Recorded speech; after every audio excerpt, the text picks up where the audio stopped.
मार मोटवंशी वाले की जय। ये समय जो है ये बहुत ही दामी चीज है। और मनुष्य जीवन का समय, मनुष्य इतर और पशु पक्षी कीट पतंग आदि योनियां है, उन के जीवन का समय कोई मूल्यवान नहीं है। वे तो ऐसे जन्मते मरते रहते हैं, उनका जीवन भी सुखपूर्वक बीते। इसके लिए मनुष्यों को ही इसकी चेष्टा करनी चाहिए जिससे वे अपनी मौत, जन्म में अपनी मौत मरे। उनके मारने का आयोजन कभी नहीं करना चाहिए, किसी भी जानवरों के मारने का आयोजन नहीं करना। जिनका समझो कि जीवों को उत्पन्न करने का अधिकार, उनका ही मारने का अधिकार है। अपना ने तो जिलाने का अधिकार, न मारने का। माने मदद तो सब कोई कर सकते हैं, किसी को कोई नुकसान नहीं पहुंचा सकता, ये किसी का अधिकार नहीं। किसी भी जीव को नुकसान पहुंचाओ, जैसे नाबालक होता है ना, तो नाबालक के धन की रक्षा करना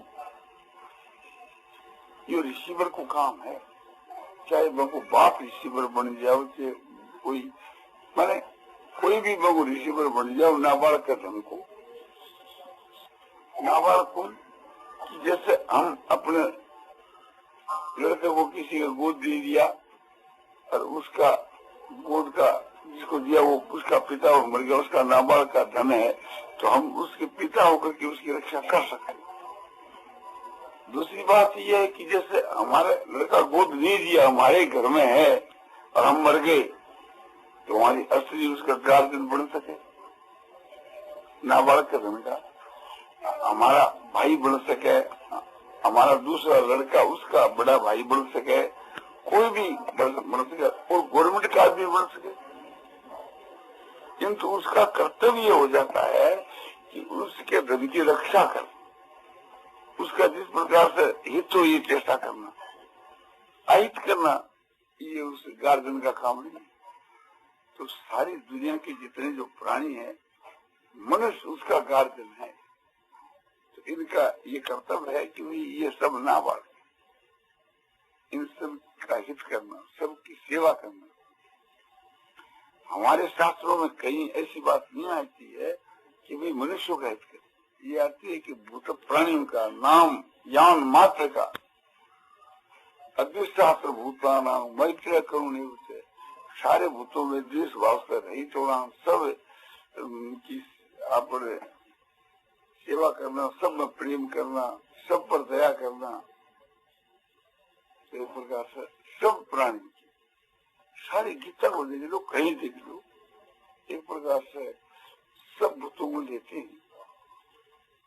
कहीं कोई एक जैसी बात आ गई तो वो एक प्रकार से जैसे भी माता पिता की सेवा करनी चाहिए, गुरु की सेवा करनी चाहिए, श्रीलपति की सेवा करनी चाहिए, वो एक अलग बात है। किंतु जहाँ सार्वजनिक प्रकरण आएगा तो वहाँ ये बात आएगी कि सबकी सेवा करनी चाहिए, सबको सुख पहुँचाना चाहिए, सबका हित करना चाहिए।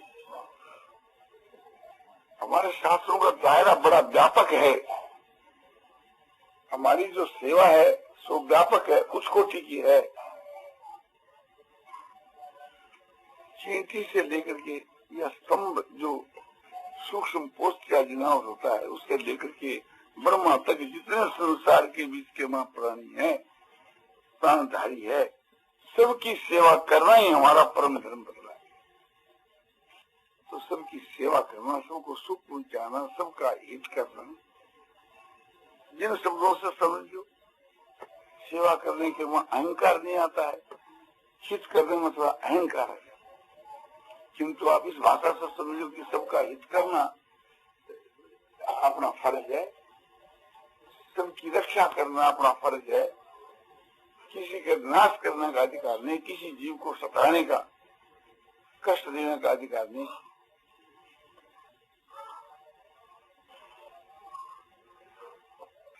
अपने मनुष्य जीवन का जो समय है वो बड़ा दामी है। तो इसे भी क्या करना चाहिए? समय जमा कि सबका कल्याण हो, चेष्टा करनी चाहिए। सबका हित हो, परम हित हो। परम हित का नाम ही कल्याण है और हित का नाम ही समझो कि शरीर रक्षा है। शरीर रक्षा का नाम हित है और आत्म रक्षा, उसके आत्मा का उद्धार हो, कल्याण हो, ये परम हित है। तो कोशिश तो यही करनी चाहिए कि सबका परम हित हो, सबका कल्याण हो, सबका उद्धार हो, सब सुखी हो जाएं। इतना नहीं हो तो सबका हित ही करे और मनुष्य सबका हित कर सकता है। यदि हम निष्काम भाव से सबके हित के वास्ते लग जाएं तो हमारा कल्याण भी, सबके कल्याण के साथ में जो हमारा कल्याण है बस उस कोटि का कल्याण हमारा, और सबके परम हित के साथ में सबका परम हित करना, सबका कल्याण के, और सबको थोड़ा बहुत समझो सुख पहुंचाने का काम करें तो उससे भी एक अपना कल्याण तो हो जाता है। नियत अपने यहाँ की सबको सुख पहुंचाना, सबका हित करना, ऐसा निष्काम भाव से कर्म किया जाए तो करने वाले का तो निश्चय कल्याण हो जाता है। तुलसीदास जी इस सिद्धांत को लेकर के कहते हैं कि परहित सरिस धर्म नहीं भाई,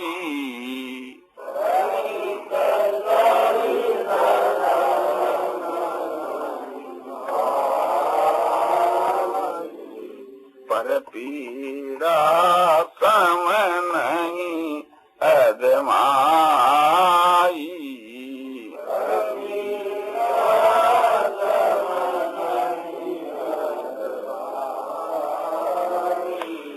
दूसरे के हित के समान तो संसार में कोई धर्म नहीं है और दूसरे को दुख पहुंचाने के समान संसार में कोई पाप नहीं है।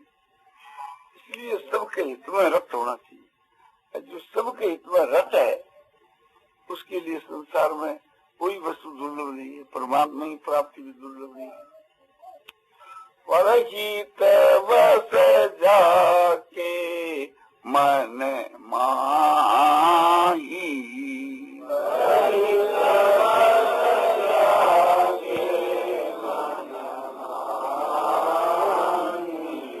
ताको कछु दुर्लभ जग नाई।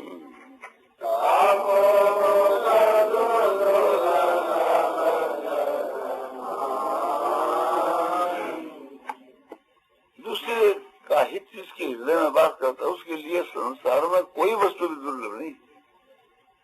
गीता भी कह है कि ते प्रापणवंती मामेव सर्वभूत हिते रता। जो सारे भूतों के हित में रत है भगवान कहते हैं मुझको प्राप्त हो। तो सबके हित में रत होना ये मनुष्य मात्र का कर्तव्य है। सब कोई को अन्न और जल देकर के अन्न जल ग्रहण करना ये अपना परम कर्तव्य बतलाया है। इस प्रकार का यदि निष्काम भाव से कोई करे तो ये महायज्ञ है, इससे मुक्ति हो जाती है। एक तो यज्ञ होता है जिसमें 150-200 आदमियों को भोजन मिले और होम हुए, ब्राह्मण भोजन हुए, वो तो यज्ञ। और महायज्ञ उसका नाम है कि दुनिया में सारे प्राणियों को समझो कि अपने अन्न मिले खाने के लिए, वो महायज्ञ हो जाता है। सारे दुनिया के प्राणियों को जल मिले तो वो महायज्ञ हो गया। बोलो सब दुनिया के प्राणियों को अन्न मनुष्य दे सकता है, बोलो खूब दे सकता है। तो कितने अन्न के वहां सारी दुनिया में अन्न मिल सकते, एक मुट्ठी, एक मुट्ठी में सारी दुनिया को पहुंच जाए। हमारा शास्त्र की जो है ये तो अद्भुतता है। क्या करने से? बोले बलि विश्व करने से। बलि विश्व क्या? सारी विश्व को जो बलि दी जाए उसका नाम बलि विश्व है, यानी सारी दुनिया को ग्रास दिया जावे, भोजन दिया जावे, वो नाम बलि विश्व जग है। वो हर एक आदमी कर सके, हर एक दृष्टि सब कर सके। जो ब्राह्मण क्षत्रिय वैश्य नहीं कर सके कि शूद्र भी कर सके, बोले शूद्र भी कर सके। शूद्र कैसे करे? उसको तो वेदांत के मंत्र में अधिकार ही नहीं है। स्त्री को शूद्र को तो अधिकार ही नहीं है। बोले स्त्री और शूद्र बिना मंत्र के करे, तो मंत्र के करने से जो लाभ मिलेगा वही लाभ उनको बिना मंत्र के मिलेगा। कोई जरूरत नहीं है लाभ में तो कोई सब शामिल है। परिश्रम कब है? उनको मंत्र उच्चारण करने कोई आवश्यकता नहीं। भले इस समय क्या होता है, बोले 5 आहुति तो अग्नि में दी जाती है और 20 आहुति जमीन की, और वो अन्न जमीन पर अन्न देख जाओ। वो बोले प्राणियों ने दे दो, सारी दुनिया ने तपस्या कर दिया है तो उसका हक प्राणियों का ही है। गऊ ने दे दो, गऊ के पेट में सब देवता रहे, सबको पूज जावे। और चीजा कोई दही धोरी नहीं है, जिसे कुत्ता है, कागला है और कीड़ी मकोड़ी है, इनको भी दे दो। कोई घर के ऊपर अतिथि आए हुए है तो पहले भी दे दे। प्राणियां बच्चों को जो अन्न सब प्राणियां दे दो, उसी में सबको विवाह करके दे दो। कोई नहीं आवे तो गऊ ने दे दो, तो उससे सबको पूछ जाए, सबको पूछ जाए। शास्त्र लिखा है कि सारे सब प्राणी अन्न से उत्पन्न हुए, और वो अन्न किससे पैदा हुए? बरखा से, मेघ से। मेघ किससे पैदा हुए? अपने महाजग से। ये किससे पैदा हुए? बोलो कर्म से। और कर्म का अधिकार किसको? मनुष्य। और हम लोग मनुष्य, इसलिए एक प्रकार से हम लोग जो कर्म करें, जग करें, तो उसमें यज्ञ में जीवित आहुति सूर्य को प्राप्त हो। सूर्य की किरणें पुष्ट होकर के और उसमें जल की वृद्धि हुए, और जल की फिर वर्षा, मेघ होकर जल की वर्षा हुए। अब वर्षा होने से फिर अन्न उत्पन्न हुए, और अन्न से सारे प्राणी है, तो अन्न से जीव है, जिनको जो खाद्य बन नाम अन्न है। सारे यौन मात्र प्राणी की उत्पत्ति है तो अन्न से है। अन्न को मतलब है कि जो साग है, अन्न है, फल है, दूध है, ये सब जितना जो खाने का पदार्थ है वो सबको नाम अन्न है। तो अन्नाद होती भूतानी और पर्जन्यादन संभव है। ये ज्ञात भक्ति पर्जन्यो यज्ञ कर्म शूद हो। सारे पुत्र प्राणी अन्न से उत्पन्न होते हैं, अन्न की उत्पत्ति है सो पर्जन्य माने मेघ से होती है, और मेघ की उत्पत्ति जग से होती है, यज्ञ की उत्पत्ति क्रिया से होती है, क्रिया साध्य। इस प्रकार से अपने जो क्रिया साध्य जो है बल विश्व है, उससे सारी दुनिया की तरफ हो जावे। रोज 1 पैसा कौन लगा, एक मुट्ठी अन्न से काम हो जाए। ज्यादा करो 2 पैसा कर दो, इससे काम चल जाए। अपने घर के माँ समझो कि भोजन बढ़ाए जाओ इसी में से, और कोई अलग की जरूरत नहीं। अपना समझो कि एक मुट्ठी कम भोजन कर लिया सब मिलकर, तो क्या उससे कोई मत ही गया, और सबकी सेवा होगी। इसी प्रकार से सबको जल दे करके जल पीड़ो। नारायण नारायण नारायण श्रीमन नारायण नारायण नारायण श्रीमन नारायण नारायण नारायण श्रीमन नारायण नारायण। ऐसे ही जल जब हम तर्पण करते हैं, अपने कोई श्राद्ध यहाँ होता है करना, तो ये शास्त्र की मर्यादा के रोज तर्पण करना, किंतु रोज तो हम लोग नहीं कर पाते, श्राद्ध के समय करते हैं। तो उस समय के बीच के माँ प्रथम सो ऐसे ही साक्षात देवताओं को आहुति दी जाती है, ब्रह्मा विष्णु आदि। उसके बाद के बीच के माँ ऋषियों को आहुति देते हैं, इसकी जल से तिब्बत करते हैं उनको। सब देवताओं को जल देकर तर्पण करते हैं, फिर ऋषियों को तर्पण करते हैं, उसके बाद मनुष्यों को देते हैं, उसके बाद पितरों को देते हैं, उसके बाद वो सब प्राणियों को देते हैं, यावन मात्र सबको देने के बाद के बीच के अपने जो खास निजी जो पितर हैं, पिता पितामह प्रपितामह, समझो अपना पिता दादा परदादा, अपने माँ दादी परदादी, इन सबको फिर उसके बाद के मत किया। क्यों कि सबको देने के बाद में बचा हुआ जो है अमृत के समान है। ऐसे रसोई में सबको भोजन करा करके बच जावे वो अमृत के समान, ऐसे ही सबको जल दे करके जो जल बच जावे वो अमृत के समान। उस अमृत में जल से फिर अपने पितरों की प्रवृत्ति करते हैं।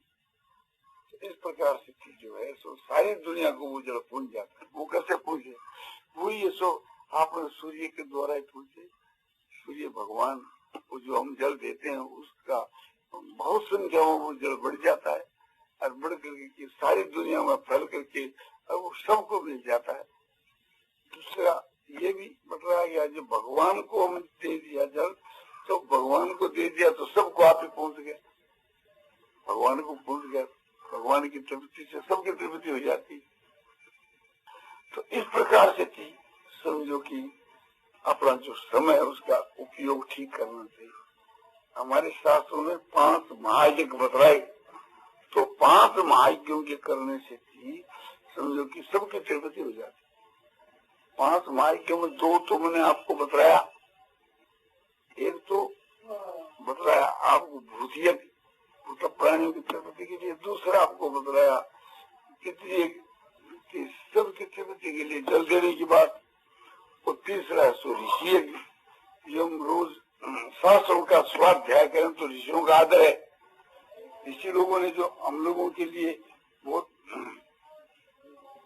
बढ़िया बढ़िया शास्त्र बनाए हैं हम लोगों के कल्याण के लिए, और उनका हम रोज अध्ययन करें, वेदों का अध्ययन करें, स्मृतियों का अध्ययन करें, उसका स्वाध्याय करें, तो इससे ऋषि लोग खुश होते हैं।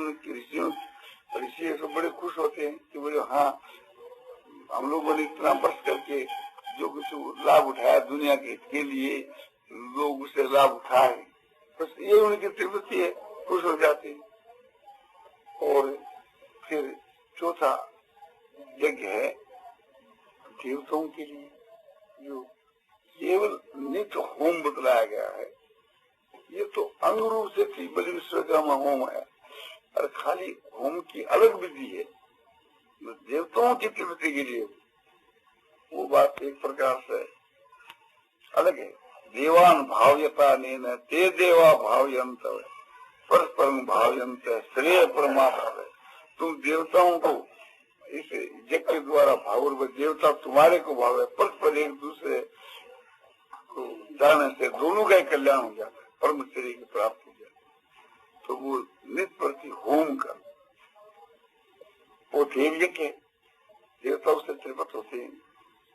और एक मनुष्य के वो एक देशी चीज है, वो पहला जो बदला है वो सर्वदेशी बदला है, और ये एक देशी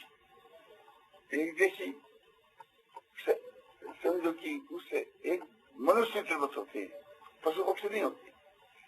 मनुष्य क्या कि अपने घर के ऊपर कोई मनुष्य आ जावे तो उसका आदर सत्कार करना, उसको भोजन कराना, अतिथि को, ये अतिथि सेवा जो है ये मनुष्य। इस प्रकार से हम 5 यज्ञ करें तो सब ऋण से भी मुक्त हो जावे, पापों से मुक्त हो जावे, और निष्काम भाव से करने से अंतःकरण शुद्ध होकर के परमात्मा की प्राप्ति तक। तो अपने समय का उपयोग इसको ठीक करना। फिर ये बताना चाहिए कि समय जो है ये बहुत दामी है, एक एक क्षण लाख रुपया खर्च करने पर नहीं मिल सकता, ऐसा हमारा क्षण है। क्योंकि एक क्षण में मुक्ति हो सकती है, जब एक क्षण में मुक्ति हो जाए तो उसका क्या मूल्य हम बताएं। उसका मूल्य एक प्रकार से परमात्मा है, परमात्मा की प्राप्ति क्षण में हो जाए तो उसका मूल्य है परमात्मा की प्राप्ति। तो परमात्मा की प्राप्ति मूल्य है एक क्षण का मूल्य परमात्मा की प्राप्ति। तो क्यों से उसका मूल्य आंकड़ा मूर्खता है। तो क्षण मात्र हो, जब प्राप्ति होती है तो क्षण में ही होती है। परमात्मा जो मिलते हैं वो जो अंतिम क्षण, वो तो क्षण ही तो है। वो क्षण के माफक आज हमारा भाव हो जाए तो अब परमात्मा मिल जाए, फिर फिल्म की बात ही क्या है। तो वैसा भाव होना चाहिए। तो उस वक्त में कैसा भाव होता है कि उस वक्त के वहां भगवान के वहां अनंत प्रेम हो जाता है, विशुद्ध प्रेम हो जाता है। बस भगवान के सिवा किसी में हमारा प्रेम नहीं रहता, भगवान के सिवा कोई बात की इच्छा नहीं रहती, भगवान की प्राप्ति की इच्छा रहती है और भगवान का ही भजन ध्यान होता है और किसी का भजन ध्यान नहीं होता। भगवान का उस समय में भजन ध्यान होता है, भगवान के मिलने की तीव्र इच्छा हो जाती है और भगवान के में प्रीति हो जाती है। सब एक भगवान के सिवा, इसी का नाम अनंत भक्ति। जिस क्षण के बीच के वहां ये भाव होता है उसी क्षण में परमात्मा की प्राप्ति हो जाती है। फिर एक क्षण का विलंब करे तो परमात्मा की उसमें जिम्मेवारी है। परमात्मा आप कैसे विलंब कर सकते? तो ऐसा भाव होना चाहिए। उस भाव के लिए हम लोगों को प्रयत्न करना चाहिए, रात दिन उसी के लिए चेष्टा करनी चाहिए कि ऐसा भाव हमारा कैसे बने। ऐसा भाव बनता है श्रद्धा से विश्वास, और श्रद्धा विश्वास होता है समझो कि श्रद्धालु आदमियों का संग करने से, अंतःकरण की शुद्धि होने से श्रद्धा होती है, और श्रद्धा होने से प्रेम होता है, प्रेम होने से भगवान मिल जाती है। ये शिक्षा है। तो समय जो है उसका सदुपयोग करना चाहिए। ये जो अपना समय बीत है तो सत्योग वही है, वही समय से समझे कि सार्थक हुआ हमारा, नहीं तो व्यर्थ गया। तो परमात्मा की प्राप्ति के साधन में हमारा समय गया, वो तो है सार्थक, तो बाकी व्यर्थ। तो परमात्मा की प्राप्ति के साधन में हमारा समय लगना चाहिए, दूसरे काम में लगे ही क्यों। जो समय मिला है ये समझो कि ईश्वर की कृपा से मिला है। ये मनुष्य जीवन का समय है, ये मनुष्य का जीवन जो है तो हमारे युवकों की बड़े पुण्यों के संग्रह से मिला है। बड़े भाग्यमान स्तन पाई, सुरदुर्लभ सब ग्रंथन गाई।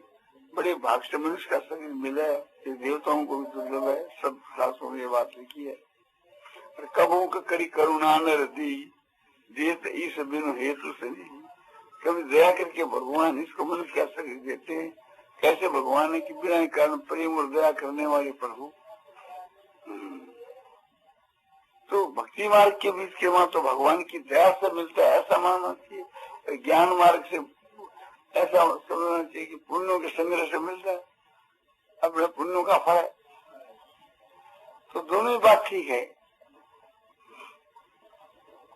तो ऐसे शरीर को पाकर के एक एक मिनट अपने काम में जाने चाहिए। निकम्मा तो कभी रहना ही नहीं चाहिए, फालतू समय कभी बिताना ही नहीं चाहिए, व्यर्थ का समय कभी नहीं बिताना चाहिए, निद्रा परमात्मा में कभी समय नहीं बिताना चाहिए, दुर्गुण दुराचार के बाद समय कभी नहीं बिताना चाहिए।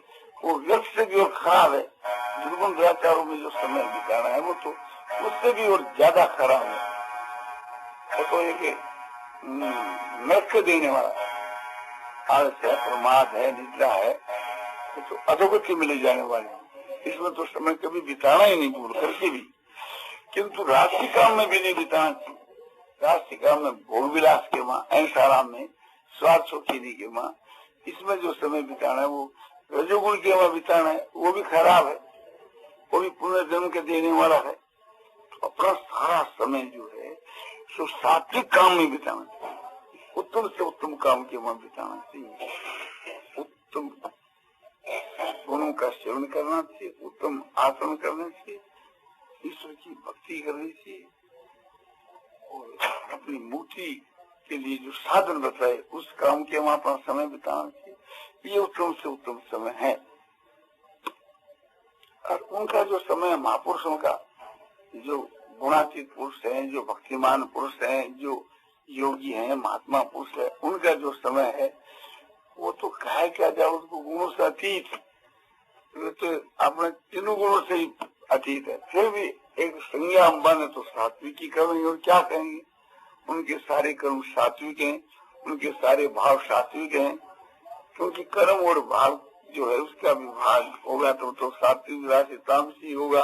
या यूं कह सकते हैं कि भी उनके कर्म दिव्य है, उनके कर्म अलौकिक है, उनके कर्म अकर्म है, ये समझ नहीं कर सकते। ऐसे हमारे भी कर्म हो सकते हैं, उनकी हम एक नकल करें तो वो संज्ञा हमारे कर्मों की मानी गई है कि ये कर्म भी अकर्म हो जाते हैं, उनकी माफक हम करें, वैसा ही करना चाहिए। उस कोटि के जो महापुरुष संसार में हुए हैं उनका ही अनुकरण करना चाहिए, उनकी माफक की अपना समय बिताना चाहिए जैसे उन्होंने बिताया है। तो कितना उत्तम दर्जे की बात है, बड़ी उत्तम दर्जे की बात है। उनका सारा समय संसार के कल्याण के लिए बीता, संसार के हित के लिए, अपना कोई निजी प्रयोजन नहीं है। उनका बोलना है, चलना है, बैठना है, सोना है, खाना है, पीना है, जो भी कुछ करना है तो संसार के कल्याण के लिए, अपने किसी लिए नहीं। अपना तो कोई प्रयोजन है ही नहीं, उसके वहाँ कोई व्यक्तिगत अपना कोई कर्म ही नहीं। उनको तो कुछ करने न करने करके प्रयोजन ही नहीं है। नहीं उत्ते से करते ना तो ना करते नहीं कृष्ण अन्यथा सर्वभूते सुख से तर्वास है। न उनको करने करके प्रयोजन है, न करने करके प्रयोजन। सारे भूत प्राणियों में अपना व्यक्तिगत अर्थ जो है स्वार्थ का आशय है, वहाँ किसी के साथ में किंचित मात्र कमी नहीं। जैसे भगवान का, भगवान कहते हैं कि न मैं पाप कर्तव्य लोग सुखिंचन नान वार्तव्य बढ़ते हुए कर्म। जिन लोगों के बीच के वहाँ मेरे लिए कोई भी कर्तव्य नहीं है, उनके लिए भी कोई कर्तव्य नहीं। एक तो से कार्य न बीतते, उसके लिए महात्माओं के लिए भी कोई कर्तव्य नहीं, भगवान के मेरे लिए भी कोई कर्तव्य नहीं। और भगवान क्या कि तीनों लोगों के बीच में मेरे लिए कोई प्रापणीय भी नहीं है, कोई चीज प्राप्त करनी भी नहीं है। भगवान आपस काम है और महात्मा पुरुष भी आपस काम है, उनको भी कोई चीज प्राप्त नहीं करनी है, अपने लिए कोई चीज की कमी नहीं है। तो एकता ही दिखाई। इससे भगवान कहता है कि मैं क्यों आचरण करता हूँ कि यदि मैं ऐसा नहीं करूं तो लोग जो है आप नष्ट भ्रष्ट हो जाओगे। तो उनके संग्रह के लिए, उनके कल्याण के लिए, उनके उद्धार के लिए, उनकी ये सब कहा जा सकता है। ऐसे मनुष्य को भी लोक संग्रह के लिए करना चाहिए, संसार के कल्याण के लिए, हित के लिए करना चाहिए। तो उनके कर्म भी भगवान के कर्म के समान ही हुए फिर। तो ये तो बड़े उसको ठीक है, उसमें अपना बिल्कुल स्वार्थ का अत्यंत अभाव है। वहाँ परमात्मा की प्राप्ति का भी उद्देश्य नहीं, वहाँ मुक्ति का भी उद्देश्य नहीं। वहाँ परमात्मा की प्राप्ति और मुक्ति का उद्देश्य जैसे ज्ञानी महात्मा के लिए नहीं है। ज्ञानी महात्मा कोई मुक्ति के लिए कर्म नहीं करता, ज्ञानी महात्मा कोई परमात्मा की प्राप्ति के लिए कर्म नहीं करता। उनके तो सारे कर्म संसार के कल्याण के लिए होते हैं। तो जिनके सारे कर्म संसार के कल्याण के लिए होते हैं वो तो कर्म ही अकर्म है, उनको सात्विक से बड़े ऊंचे दर्जे की कर्म। तो ऐसा किया जाए तो और भी उत्तम है, ऐसा किया जाए तो और भी उत्तम है। तो ये समय जो है एक उसे उच्च से उच्च कोटि का तो यह है कि उस महापुरुषों के ही समय के अनुसार हम समय बिताएं। दूसरा नंबर यह है कि हमारे कर्म सात्विक हों। तीसरी बात यह है कि एक प्रकार से हमारे द्वारा अपना समय जो है तो ऐसा जीवित